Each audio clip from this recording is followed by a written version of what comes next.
Halo, assalamualaikum sahabat-sahabat YouTubeku semua dimanapun Anda berada, yang sudah subscribe ataupun yang belum subscribe, yang sebagai penonton setia saya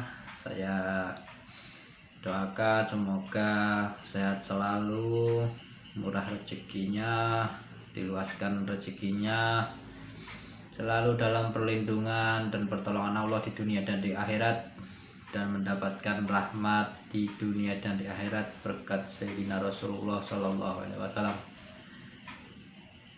Oke, kali ini saya mau berbagi cerita pengalaman ya, pengalaman soal yang gaib-gaib. Maksudnya yang gaib-gaib itu orang yang mengaku ahli gaib atau bisa menembus alam gaib. Jadi menurut pengalaman saya ya, kalau seperti itu kan memang ada ilmu seperti itu, memang sebagian hamba Allah itu kan dianugerahi ilmu-ilmu yang bisa menembus alam gaib ya, semungkin semisal wali-wali Allah yang memang dianugerahi kelebihan seperti itu ya. Jadi cirinya satu aja, orang yang memang benar-benar dia itu menguasai gaib, yaitu lihat saja dia itu menjalankan perintah Allah atau tidak. Bila dia itu menjalankan perintah Allah, sebagian besar omongannya itu jujur dan benar. Tapi kalau dia meninggalkan perintah Allah secara jahirnya ya, sudah dipastikan dia itu bohong. Jadi perintah Allah yang dia tinggalkan itu biasanya sholat. Yang paling berat lagi puasa. Dia kuat untuk puasa sunnah, bukan sunnah. Puasa itu bisa bukan puasa sunnah ya. Kalau mereka yang ahli gaib itu kebanyakan tidak puasa sunnah, tapi puasa yang diajarkan oleh guru-gurunya. Jadi dia kuat untuk puasa-puasa, melakoni ilmu-ilmu gaib itu kuat. Tapi untuk sholat dan untuk puasa seperti Ramadan seperti ini, dia tidak akan kuat, karena memang dia dalam hatinya itu tidak punya keinginan untuk melakukan puasa itu ya. Dan orang yang meninggalkan sholat, saya jamin 70% itu, 75% omongannya bohong. Bohongnya di sini dia bisa menambahi, kalau menambahi dia jadi banyak, kalau mengurangi dia juga banyak. Itu saya pastikan. Seandainya dia itu bisa ilmu gaib benar dengan berkhodam jin, itu dia nggak tahu, kita tuh nggak tahu kan, jinnya yang bohongi dia jujur, atau sama-sama dia dan jinnya itu bohong gitu. Karena dalam sejarahnya memang jin itu nggak, jarang jujur ya, jarang sekali. Makanya para ulama-ulama, kiai-kiai itu kan melarang muridnya itu kan berkhodam jin, karena ya itu jin itu nggak jujur ya, banyak nggak jujurnya. Jadi untuk sahabat-sahabatku, hindarilah teman-teman yang mengaku punya teman mengaku bisa ahli gaib, tapi dia tidak pernah sholat, apalagi dia ngaku ahli tasawuf.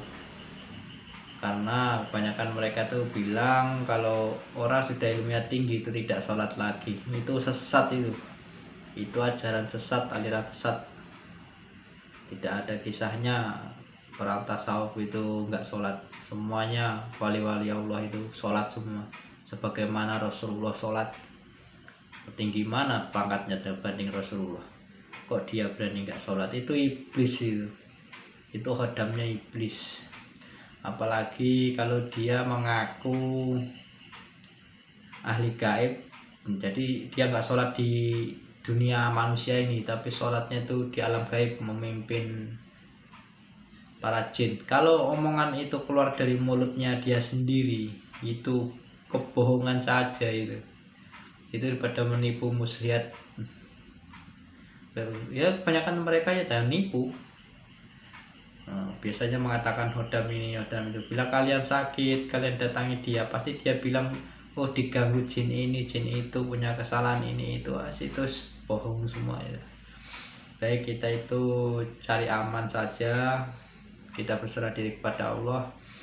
Kalau memang kita ada keluhan sakit secara medis, ya kita datangi rumah sakit, atau kita ke puskesmas, atau kita minta obat. Kalau kita sudah tahu penyakitnya apa, obatnya apa, kita minta itu langsung ke puskesmas. Kalau tidak, kita bertabaruk atau minta berkat dari guru-guru kita, minta air supaya dibacakan doa-doa.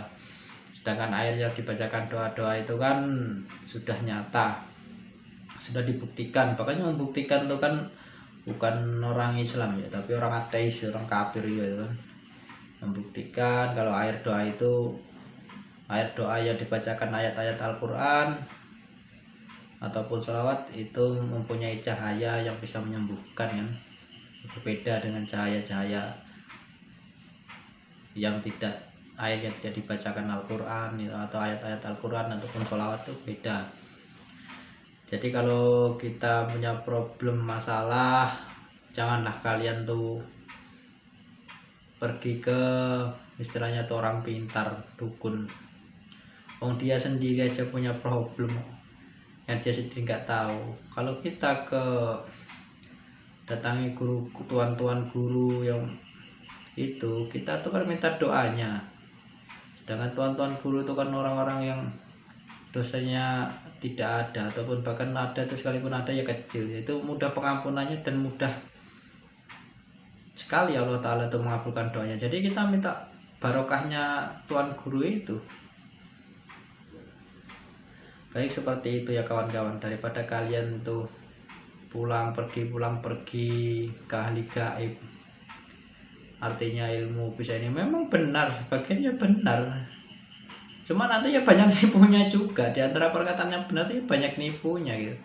Kalau enggak dia yang nipu, ya jinnya yang nipu.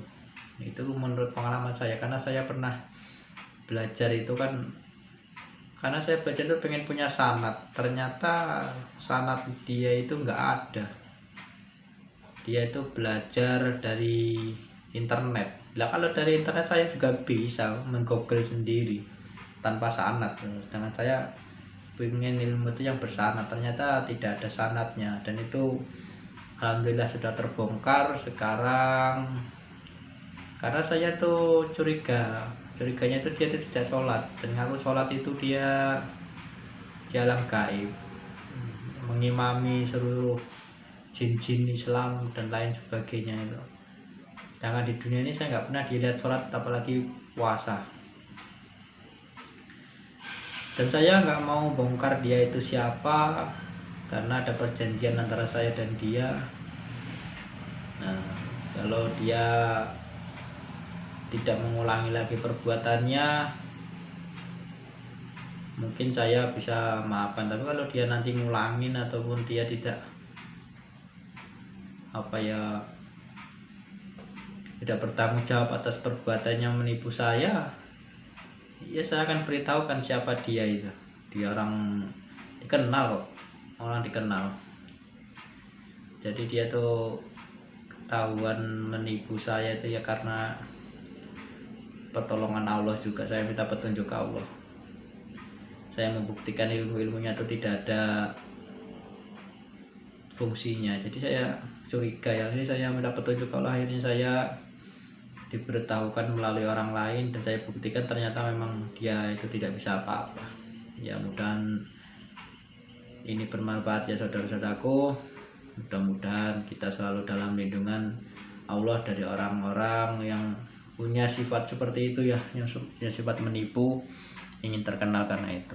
Kalau sampai di sini, assalamualaikum warahmatullahi wabarakatuh.